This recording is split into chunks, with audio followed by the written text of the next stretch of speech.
Hello learners of B.Ed, Bachelor of Education, Language Pedagogy, Language Across Curriculum. Welcome to the discussion on home language and school language, deficit theory and discontinuity theory. Learners, in our previous discussions we have seen how Indian education scene is multilingual and multicultural. There are more than 2 or 3 languages in any classroom in Indian context. You go to any classroom and children come from different language from their home, and school language is different and the medium of instruction is different. There are a lot of complexities and very diversified scenes. Today we will discuss that. And I am R. Meganathan from the Department of Education and Languages, NCERT, New Delhi. Learners, we hope that we have to understand the school scene context first in order to become a good teacher. So, that is why today's discussion takes into consideration the importance of home language in educating children in school. See, why home language matters, and if the school language is different from home language, what are the problems and how children are treated with the different languages. So, this is called deficit theory and discontinuity theory. Let me begin with some of the examples from across the country, 3 examples, 3 illustrations, in a way 3 case studies from different parts of the country. Look at it. Let us read about some children. Kavita is a Gondi mother tongue learner in Telangana. She is in class 2 and school teaches her in Telugu medium. Telugu and English are taught as first and second languages respectively. Gondi language is spoken at home and in her neighborhood, Kavita's neighborhood. Telugu is spoken in market and other places. Few learners like her speak Gondi in her classroom and in the school.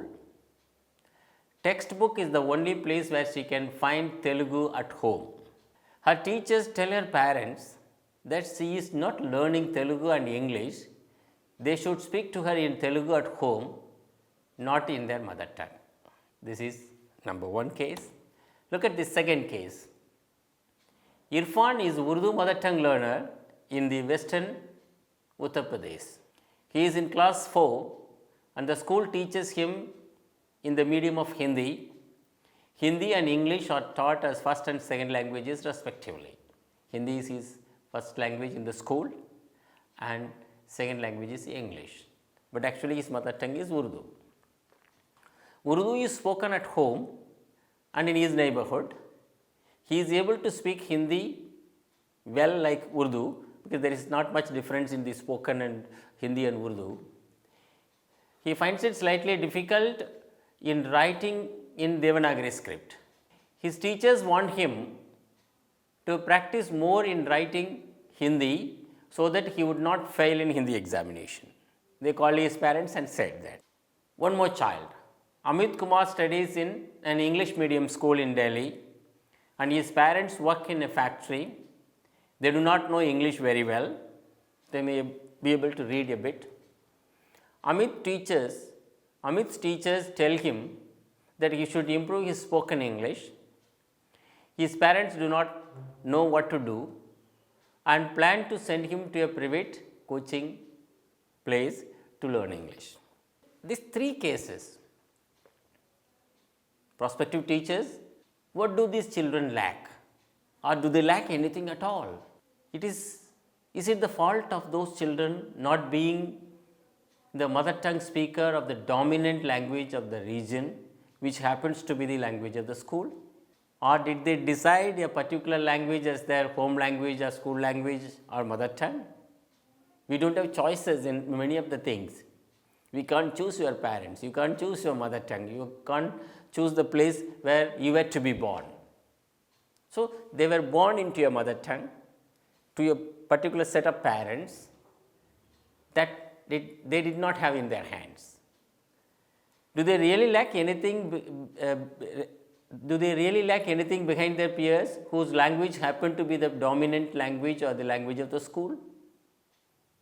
Then why do their teachers tell their parents they should learn this language more than your language, in a way forget your language, get a culture to the new school culture? This is what we call deficit theory learners. It assumes that these learners coming from socio-economically disadvantaged and minority language homes show a lack of verbal stimulation and enter school without necessary linguistic resources for success. Let me read out again. We assume that school and the teachers and the whole community assumes, the community middle class or the upper middle class, these children come with disadvantage. What is the disadvantage? One is the socio-economically disadvantaged situation. Of course, they are maybe not so rich as others are, and they come from the lower strata of society, socially divided caste system or class system in the Western sense. Then they come with the language which is not the dominant language of the school. So, they lack something behind. This is what school assumes. These children labeled verbally deficient may actually be highly competent language user. However, they do not find themselves in a situation where they are able to demonstrate their specific language competence. When my language is not there, how can I am talking about the primary school before learning other languages. This is what Yeller Rebecca called it first in 1989 as deficit theory. So, the school and the teachers assume that these children do not possess the language which is the medium of instruction, which is the dominant language of the school. So, there is some deficiency there. So, what is the deficit? Not knowing the majority language of the classroom and the language of the medium of instruction. Is it a deficit of the child? Because the child is coming from a minority tribal language, the home language is different from the school language. They will ultimately learn the language, but this period is considered to be deficit by some systems, schools and also the teachers, which makes them further at the disadvantaged situation. So, these learners given opportunity to speak and work in their language would do very well.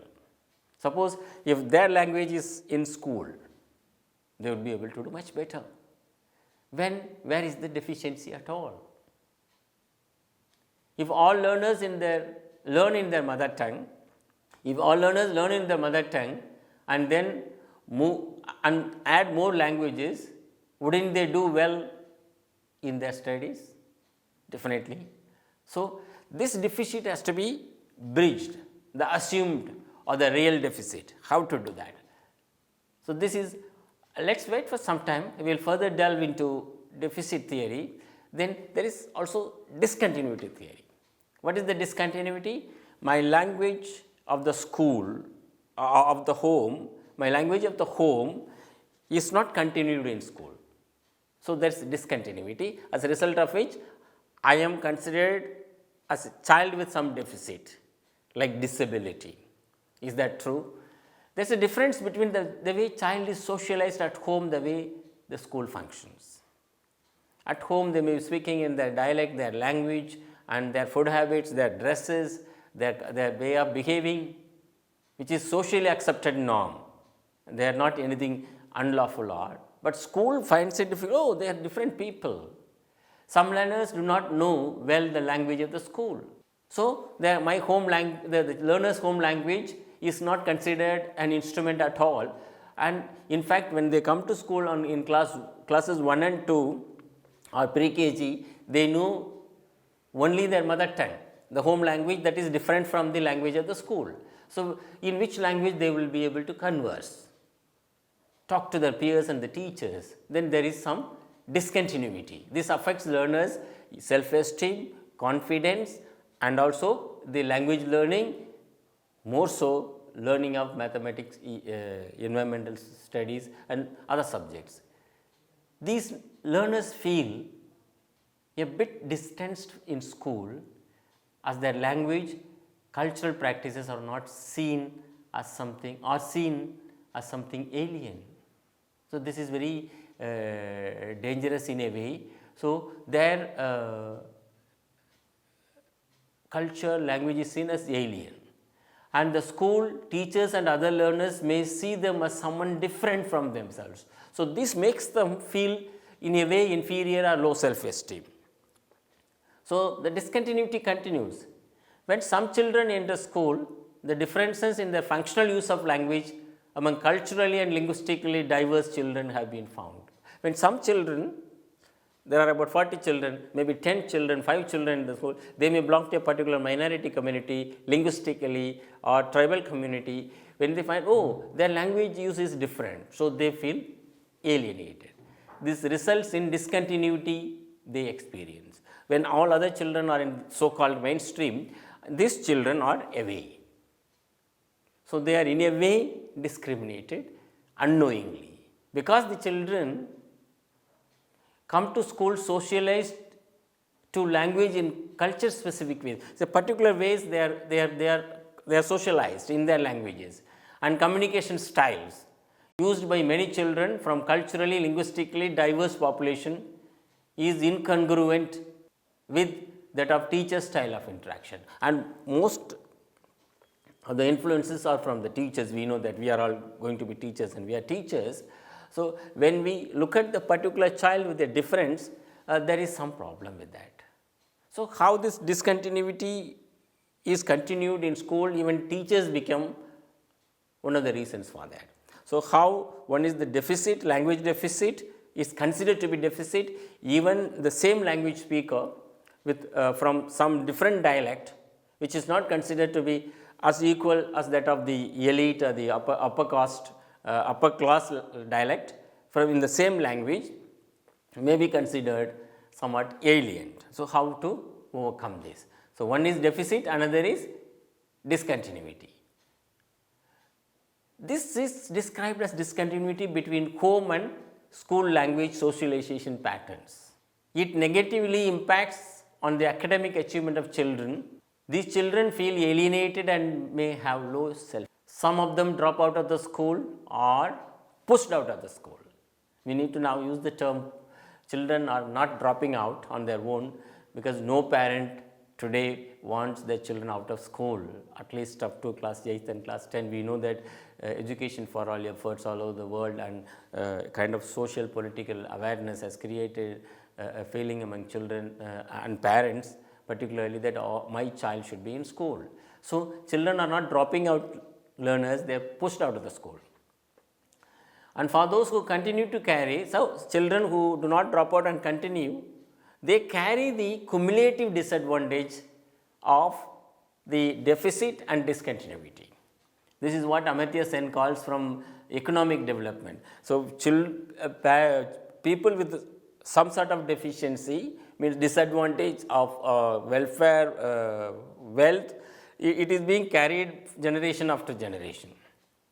Generally, it is said in economics, intergenerational poverty is really dangerous, meaning my father was poor and I also continue to be poor because I didn't get education, or I didn't get the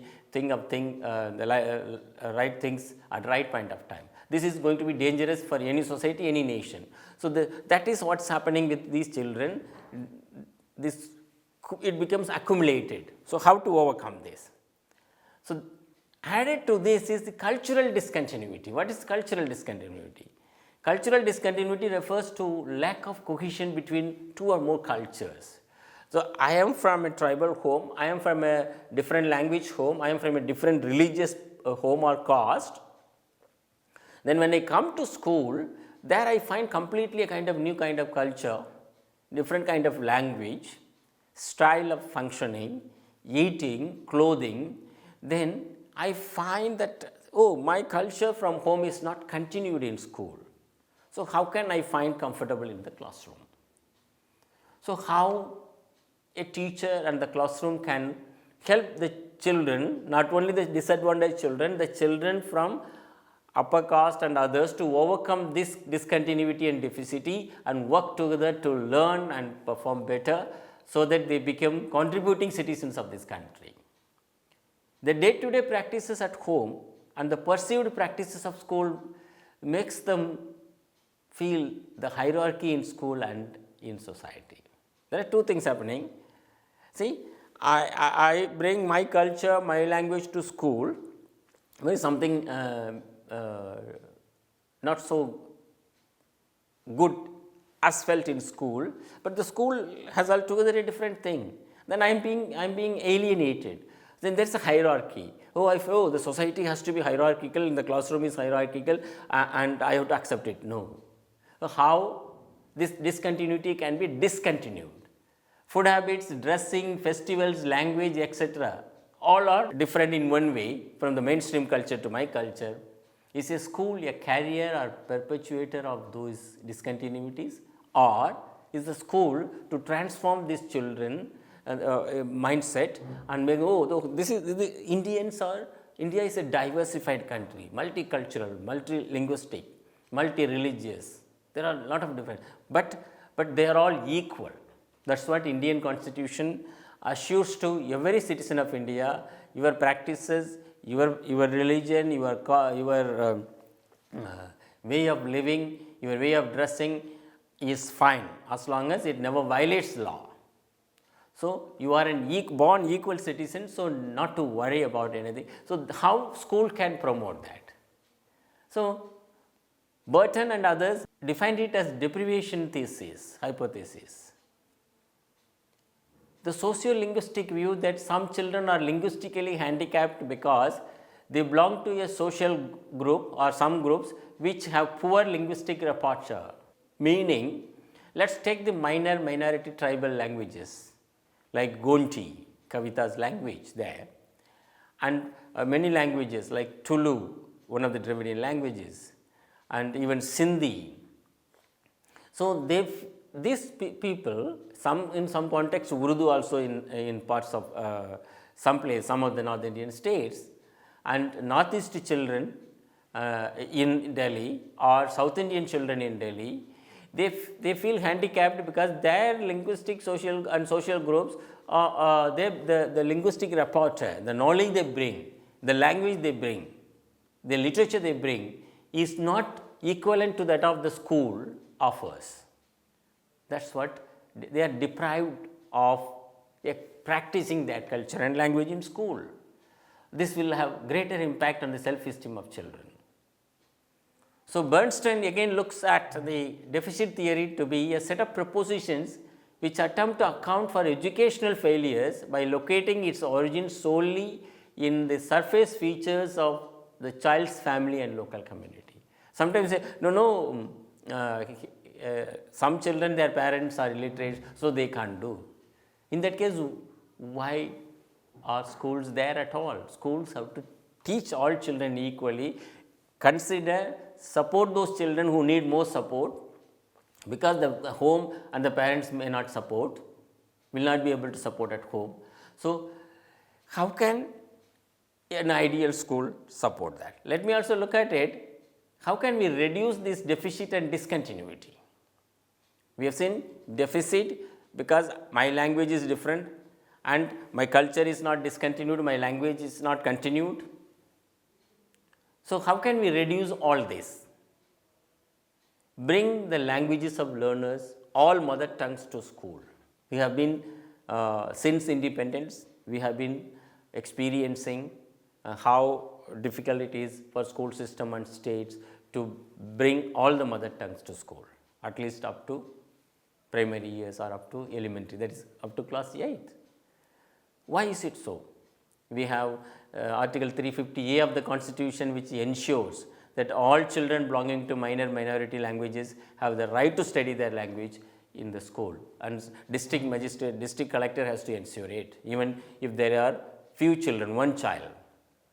Three language formula begins that the first language has to be mother tongue or home language of the child. We have not been able to do that. Hundreds of mother tongues are yet to find a place in school education. If all mother tongues are not taught in school, what to do? It's better to use their languages and their dialects in the classroom, some form or other. We will see further how we can do that. How are these ways and means we can do that? And we have discussed in our previous episodes, lectures, translanguaging as a pedagogy. Use the languages of children. Let them use. You need not use as teachers because you may not know all the languages of children. How to use it? So, let children use. You tell a story in the common language. Let children tell their story, the same story in their languages. And let their culture to be brought into school. Reduce hierarchy in school. What is the hierarchy? The first and foremost hierarchy is teacher is the knowledge giver. Teacher knows everything, he will be transferring the knowledge. It's called banking theory, Paulo Freire calls it. So, teacher is not the knowledge giver, teacher is the co-participant in the act of learning. What is the act of learning? Children and teacher together negotiate the syllabus and curriculum textbook and learn. Then that is your achievement, where all children feel equal. And let's not forget teachers, there is no teaching without learning. Paulo Freire says in his Teachers as Cultural Workers, this is the book. So why? I have taught hundreds of hours, but no learning has taken place. Then what is the fun in it? What's the purpose? Purpose is defeated. So ensure that we are teaching for learning, and there is no teaching without learning. So this concept, this is our premise, and I think that we can achieve equality of opportunity in school. Further, how can we reduce the deficit and discontinuity in school from home? Design bilingual textbooks, multilingual textbooks. It's not that the national level agencies like NCERT or state level agencies like State Council of Educational Research and Training, they only have to do. Even teachers at the school level, there's a textbook, let us create in your language.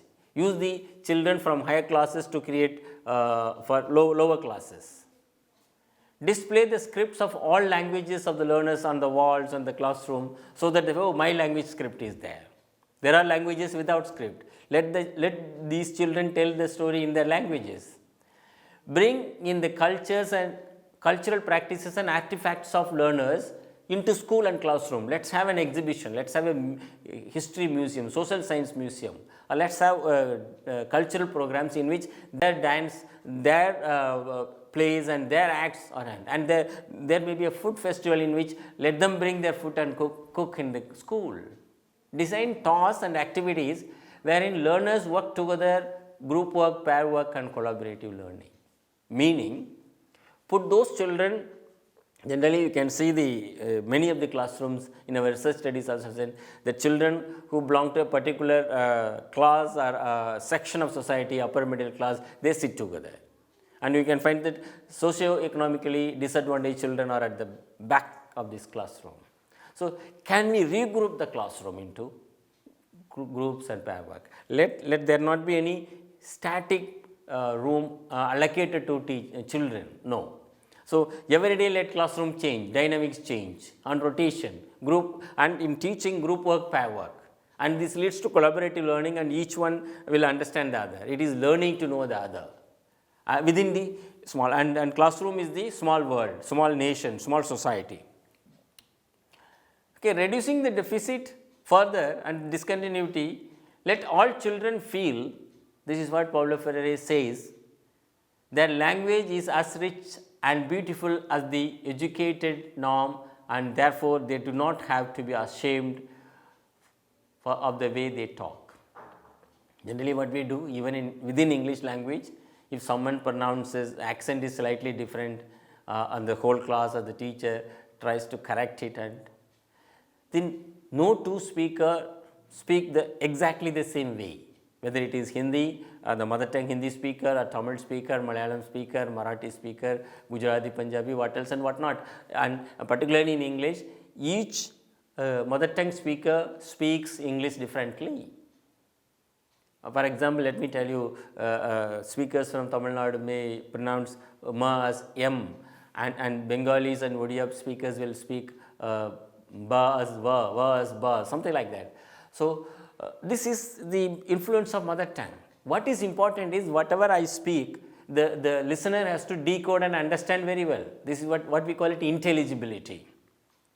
If I speak in English, if I call it a book, some may say book, but let the listener understands it's fine.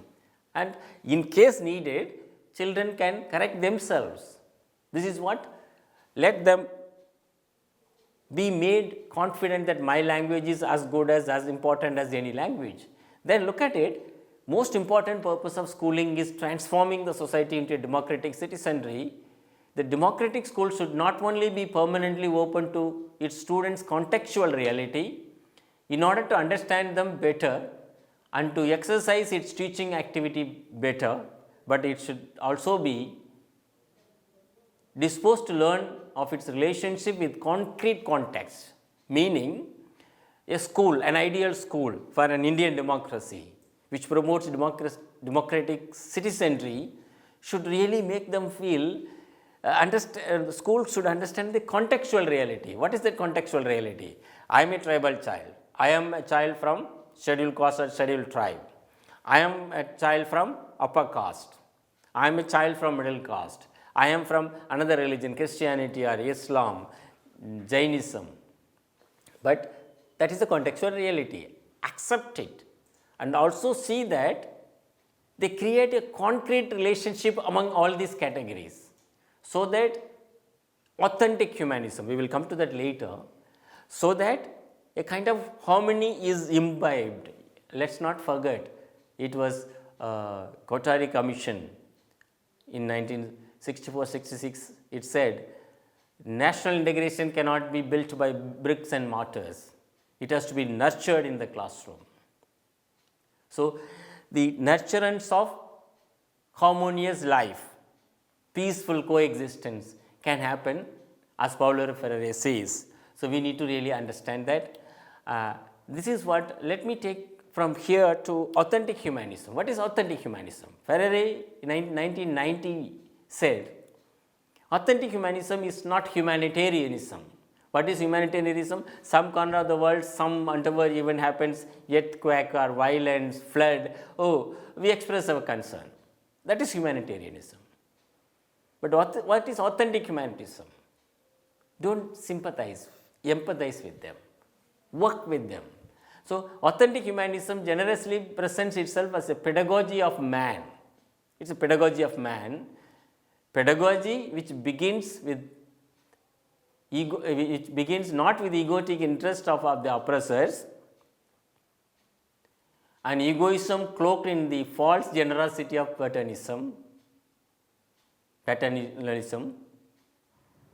an egoism cloaked in the false generosity of paternalism, and makes the oppressed the object of humanitarianism, itself maintains and embodies oppression. It is an instrument of dehumanization. So, we need to really promote authentic humanism, not humanitarianism. Humanitarianism is just sympathizing. So, we need to be really careful with sympathizing with these children. Rather, we have to be an emancipation kind of thing. That is what. So, learners, we have to be humanistic, not humanitarian. We have to be including all in the classroom. Let enabling, there must be some enabling condition in school. What are those enabling conditions? First of all, physically the child should feel secured. Second is, I also come from a good background, my parents are different, like other children, their parents are different, and I come from a different language, but I do get respect the way other children make it so. So, this can be achieved by an inclusive school, which our policies, national curriculum frameworks from independence to till now, including the National Education Policy 2020, advocates, recommends firmly, emphatically, bring all children in school, first and foremost, all children in school, education for all, whether you belong to any category, any corner of the world, any corner of the country, you are supposed to be in school. That is why we have brought out Right to Education Act. From when you are 3+ you are in school, and up to 16 you are in school. All children learn. Second thing, all children learn harmoniously. It is learner-centric and learning-centric education rather than teacher-centric, textbook-centric education. School as an instrument of transformation. School is not just a place to live. School is a society. Children talk and they understand, share each other, and they like, sometimes fight, quarrel to come to an understanding. So, school has to change children from what they bring, and with their investment transform them into a good citizenry, learned person with critical understanding of society. School, for which school, community, government work together. That is what we are doing. It is the government's efforts to ensure education for all, lot of welfare schemes, free textbooks, and continuous comprehensive assessment. A child is not. So, school, teachers, learners, and people in the community and governments, funding, everything happens. So, as a result of which, what could be possible? Greatly speaking, democratic citizenry is possible, equality of opportunity for all. This is how learners, a school can really become an inclusive school where deficit, the assumed deficit of children can be made into merit, and the discontinuity, the gap between home language, home culture and school culture can not only bridged, it can be broken, and children feel at school, I am in school, I am equal to everyone. My language is respected. So, this is what an ideal Indian democracy is expecting from school education and of course, university education there. So, learners, let me recall how we have been able to discuss the particular thing called deficit theory and discontinuity theory. You go to any school today, even the most sophisticated private schools or schools like Kendriya Vidyalaya Sangathan and Navodaya Vidyalaya Samiti, you will feel definitely this some children with assumed deficit, some children with extraordinary talents, merits, the school supports, the parents are educated English speaking parents, and some parents are illiterate still. This country still has illiterates even after 70-75 years of independence. We have not been able to eliminate illiteracy. So, we have been successful in providing education for all through various ways and means. However, there are, so if my parent, a particular child or some children feel, if my parent is not educated, is it my fault? I am born in the new world, democratic world. I need an education. I deserve to be treated the way all other children with all resources are treated. Now, how can we ensure this? Teachers, you are going to be teachers. The one and one way out is the classroom should give such a conducive and enabling atmosphere wherein all children feel I am learning, first of all. Second is I am treated equal. And school is a safe and secure place. My language is taught in school. Nobody stops me doing my educational learning venture. There is no fear in my learning in school.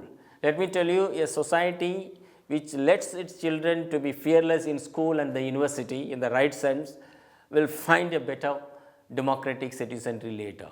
Children who are admonished in school, unnecessarily punished, later come out with a lot of guilt and shame and also anger at society. It's not, is it not the function of the society, the school? Is it not the duty of the school to shape children into meaningful, normal, harmonious human beings, where they pursue their education and to become contributing citizens as well as good individuals, good sons, daughters, husbands and wives, mothers and fathers, and at the end of the day, a good human being. That is what Indian ethos has always been saying, that being good is very important. It is not that you are rich or not so rich, whether you hold a particular kind of vehicle or not. What is important is how I live, the righteous life. So, in order to bring the great Indian ethos, the value of leading a righteous life, which our scriptures like Thirukural and many more scriptures advocate, need to really lay foundation in school by eliminating deficit, by eliminating discontinuity. It may be linguistic deficit, it may be cultural discontinuity, it may be esteem, social esteem, human and anthropological discontinuity or deficit. This has to be bridged and broken. If all this happen, we can claim to be providing an ideal, meaningful and engaging education to children. Learners, let us not forget, all of us have gone through schooling and university education. We remember and we nurture those good old days in which even we were punished along with the other good things. So, there was life in school. I feel that, and I revere my teachers because they were equal, they treated us very well. They never bothered about who our parents were. The same way we need not bother I have got my children of 45 children, 10 children, 15 children. I have to not only simply teach them languages, mathematics, science, physics, chemistry, biology, social sciences. No, I also have to teach them how to practice equality, how to respect others. That is the major implicit function of school, besides the explicit activities which I have mentioned. Let us look at some of the aspects we have discussed. We have discussed number 1, deficit theory. What is the deficit? Children belonging to particular linguistic, socio-linguistic minority communities, they are considered to be deficit because the school language is different from their home language. And we have found ways how we can overcome this.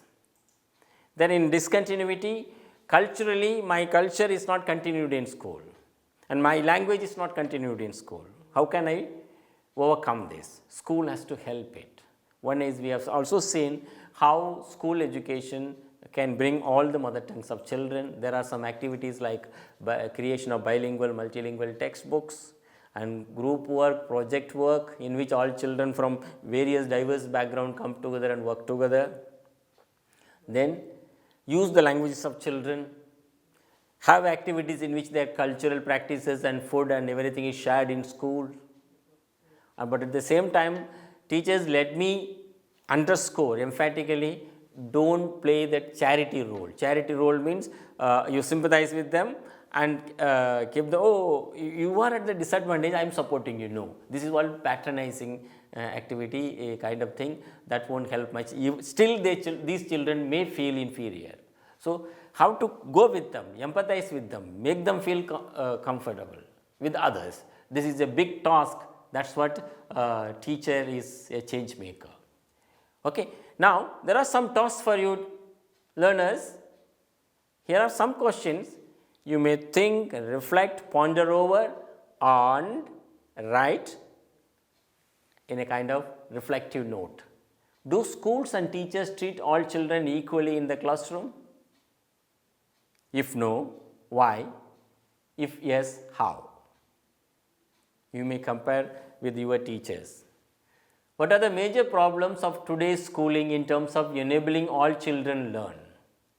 Why all children are not learning?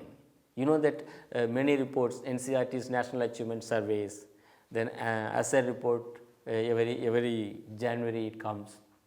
It is really depressing to see some children, sometimes the report says that class 5 children are not able to write the words which are taught in class 2. So, why is this learning deficiency happening? Does caste play a role in the process of schooling? Caste is vibrant outside the classroom, in the society. Caste is practiced very well, and Indian constitution says caste practices like untouchability should be are banned and abolished. They are illegal, but still caste exists. But does caste play a role in the process of schooling? I am leaving it to you. You reflect and write from your experience as well as learners' experience. Is school an instrument of imbibing and promoting democracy? Children They have to be nurtured into a democratic citizens. Is school an instrument on this? If so, how? I will stop it there. Learners, thank you very much for having participated in the discussion and discourse. You may refer to many more writings of Paulo Freire, Pedagogy of the Oppressed, Teachers as Cultural Workers, Pedagogy of Freedom, Pedagogy of the Heart, many more things. This is one important educational thinker we need to understand. And Krishna Kumar's writing on child language and the teacher, it's available online free also, soft copy, or you can buy it from National Book Trust India. And many of the publications of NCERT which addresses the issue of how to create an inclusive school and language disadvantage by Dheer Jingran, and the works of Ajit Mohanty and Panda, Minadi Panda. Many more things are there, learners. It's up to you to go there. And here are some reading for you, which I have used in the discussion.